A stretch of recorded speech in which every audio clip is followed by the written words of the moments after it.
بسم الله الرحمن الرحيم.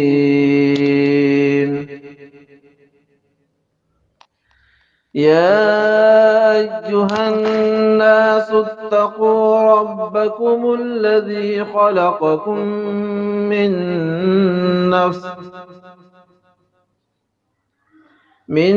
نفس واحدة وخلق منها زوجها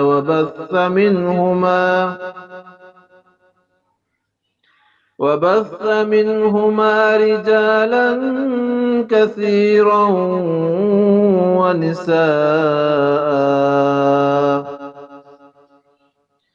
واتقوا الله الذي تساءلون به والأرحام إن الله كان عليكم رقيبا. وآتوا اليتامى أموالهم ولا تتبدلوا الخبيث بالطيب ولا تأكلوا أموالهم إلى أموالكم إنه كان حوبا كبيرا. وإن خفتم ألا تقسطوا في اليتامى فانكحوا ما طاب لكم من النساء مثنى وثلاث ورباع. فإن خفتم ألا تعدلوا فواحدة أو ما ملكت أيمانكم ذلك أدنى ألا تعولوا. وآتوا النساء صدقاتهن نحلة فإن طبن لكم عن شيء منه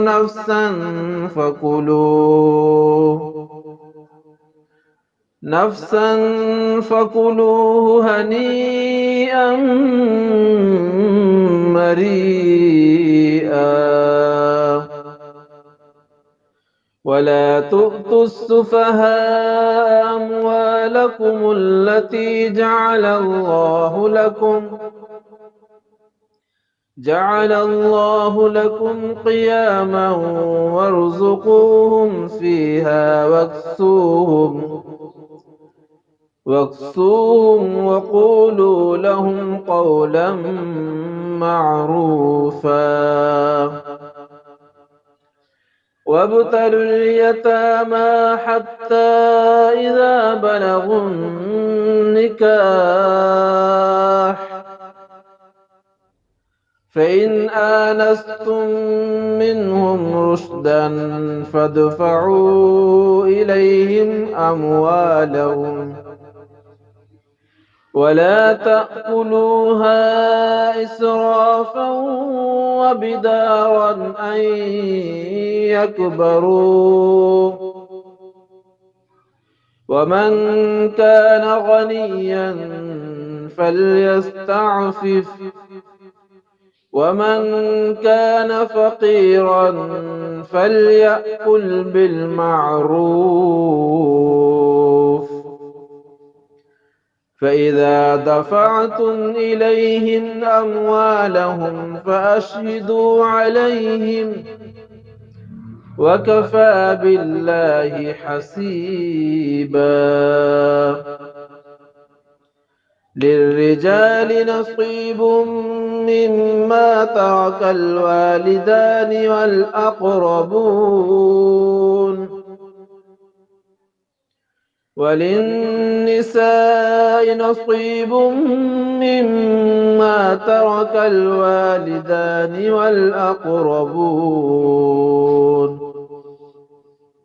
والأقربون مما قل منه أو كثر نصيبا مفروضا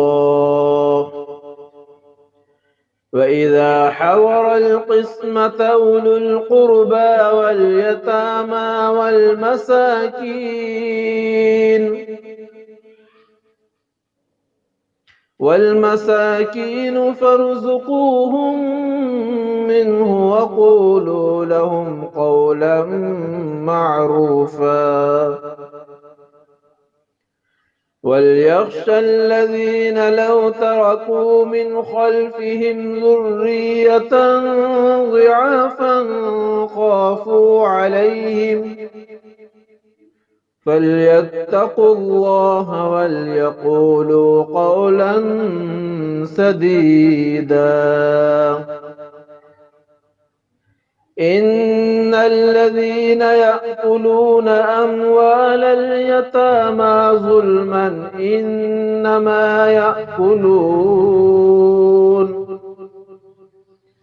إنما يأكلون في بطونهم نارا وسيصلون سعيرا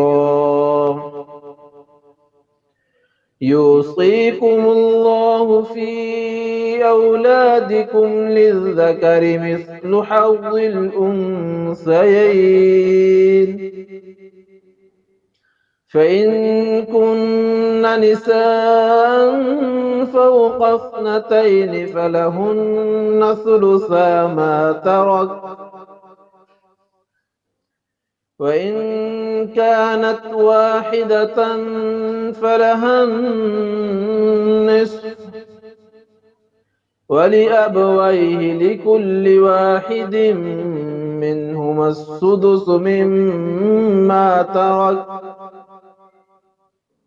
مما ترك إن كان له ولد فإن لم يكن له ولد وورثه أبواه فلأمه الثلث فإن كان له إخوة فلأمه السدس من بعد وصية يوصي بها أو دين آباؤكم وأبناؤكم لا تدرون أيهم أقرب لكم نفعا فريضة من الله إن الله كان عليما حكيما ولكم نصف ما ترك أزواجكم إن لم يكن لهن ولد فإن كان لهن ولد فلكم الربع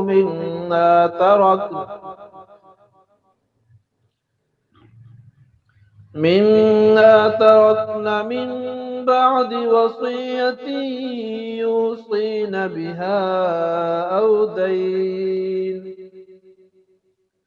ولهن الربع مما تركتم إن لم يكن لكم ولد فإن كان لكم ولد فلهن الثمن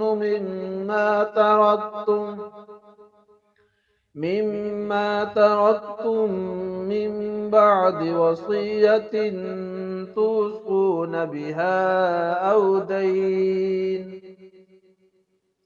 وإن كان رجل يورث كلالة أو امرأة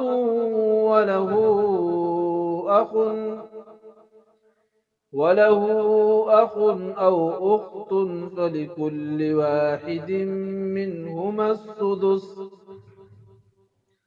فإن كانوا أكثر من ذلك فهم شركاء في الثلث من بعد وصية يوصى بها أو دين غير مضار وصية من الله، والله عليم حليم. تلك حدود الله، ومن يطع الله ورسوله يدخله جنات